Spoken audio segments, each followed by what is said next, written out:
Madam President, members of the Security Council, thank you for convening this important meeting on the situation in the occupied West Bank, including East Jerusalem, comes at a critical moment.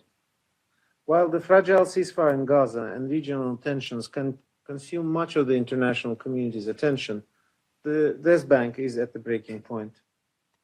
And this has not been a sudden deterioration. It's the result of the decades of unresolved conflict that has deepened the unlawful Israeli occupation, driven the Palestinian Authority to the brink of collapse, and undermined the prospects for an independent, viable, and sovereign Palestinian state. In my briefing to this Council last month, I described the explosive dynamics unfolding in the West Bank. Today, I would like to highlight several developments that are deepening instability while moving us farther away from negotiated end to the conflict. I will begin with the sobering human toll. As of 10th of August, 76 Palestinians have been killed in the West Bank in 2026, including 18 children, by Israeli forces or settlers. In 2026, 3 Israelis, including 1 civilian and 2 members of the Israeli security forces, were killed in confrontations with Palestinians and in an alleged ramming by a Palestinian in the West Bank.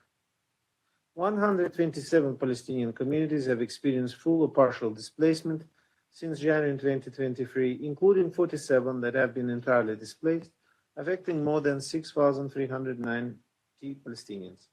In 2026 alone, about 3,800 Palestinians, nearly half of them children, have been displaced due to settler violence, demolitions, and evictions. Settler violence has reached unprecedented levels. So far this year, the UN has documented more than 1,430 incidents involving Israeli settlers that resulted in casualties, property damage, or both, affecting approximately 260 Palestinian communities, and many incidents occurred in the presence of Israeli forces. Nablus Governorate has been particularly hard hit by recent violence. On 24th July, Israeli settlers attacked Tel village, triggering an escalation which left 4 Palestinians and 2 members of Israeli security forces killed. Hundreds of settlers then carried out multiple attacks, resulting in Palestinian injuries and extensive property damage. That same day, large groups of settlers attacked the village of Urif and Sara, also in southwest of Nablus, causing injuries and extensive damage to Palestinian property. Similar incidents are occurring on a daily basis across the West Bank. While accountability for such crimes remains rare, I note the 6 August indictment of an Israeli settler in connection with the July 2025 killing of Palestinian community activist Adwa Patalin in the South Hebron Hills. Last year, I visited Adwa's family as they were mourning his death, and I experienced firsthand the grief of this entire community.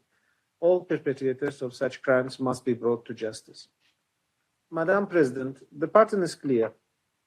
Palestinian populations are increasingly being forcibly displaced from villages across the West Bank before the settlers seize the vacated land. Settler attacks, which were previously concentrated in Area C, are increasingly reported in Area A and even in Area B and even in Area A. Israeli military operations and movement restrictions continue to disrupt civilian life and humanitarian operations, while refugee camps particularly affected. From 5 to 7 August, Israeli forces conducted a large operation in Kalang, the refugee camp, resulting in dozens of Palestinians injured, more than 60 people arrested or detained, and extensive property damage.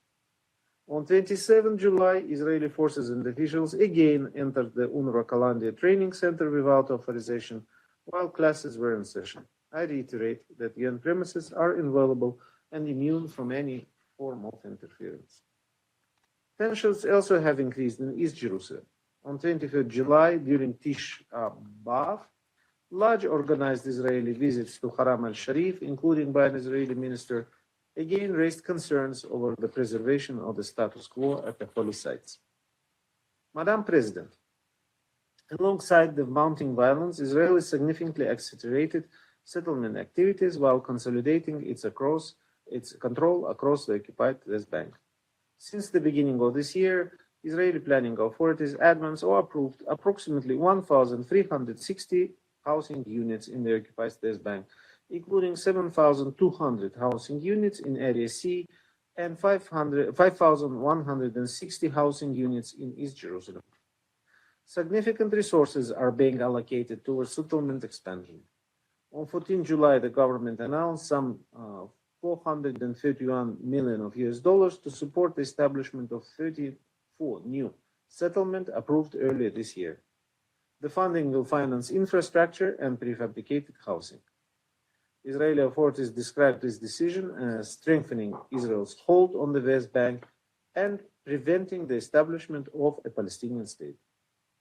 On the administrative task, implementation of reforms transferring planning, land management, and heritage responsibilities in the West Bank from the military administration to Israeli civilian authorities continued, further entrenching Israeli civilian governments. The IDF also issued an unprecedented seizure order for privately owned land in Area A near Kabatia, south of Jenin city, to construct a road linking Noah and the Dotan, two of the 34 settlements recently approved. This marks the first seizure of Area A land explicitly for settlement infrastructure. These developments are taking place as the PA, Palestinian Authority fiscal crisis, remains acute. According to the PA, Israel is withholding some of $6 billion US dollars in clearance revenues, preventing the PA from paying full salaries and delivering basic services. Meanwhile, Palestinian financial stability faces a looming threat from the 1st September when Israeli correspondent banks plan to end arrangements for processing shekel transactions. The extension of the indemnity waiver for the year end is welcome but insufficient. Sustained engagement between regulators is needed to secure a durable arrangement. The Palestinian Authorities reform efforts also must continue as outlined in Security Resolution 2803. Furthermore, I welcome ongoing preparations ahead of the planned 28 November Palestinian legislative elections, including steps to update voter registration and publish the electoral timetable. All stakeholders must facilitate credible, inclusive, and transparent arrangements, enabling all eligible Palestinians to exercise their electoral rights across the occupied Palestinian territory. Madam President, the situation in West Bank must be treated as an emergency required urgent action. The concern is not only the continued expansion of the settlements, but the speed and systematic manner in which new facts are being created on the ground. New outposts are established, often with state support, and can be retroactively authorized or incorporated into a wider settlement system. From these outposts, settler violence and intimidation have driven the displacement of Palestinian community. The spread of agricultural and grazing outposts is deeply troubling as well. Requiring only a small number of settlers, they enable control over vast areas of land. Israeli monitoring organizations report that agricultural and pastoral outposts now exercise effective control over close to 20% of the West Bank. On 10 August, members of my team participated in a PA-led diplomatic visit to Bethlehem Governorate, where only some 7% of the land falls under Area A. They observed firsthand the impact of Israeli policies constricting Palestinian movement while enabling settler encroachment, including incursions at the historic site of Solomon's Pools in Area A. Madam President, we must be clear-eyed about what's taking place. These are interconnected steps, not isolated developments. They are reshaping the West Bank, weakening Palestinian governance, and advancing de facto annexation. The stakes are high.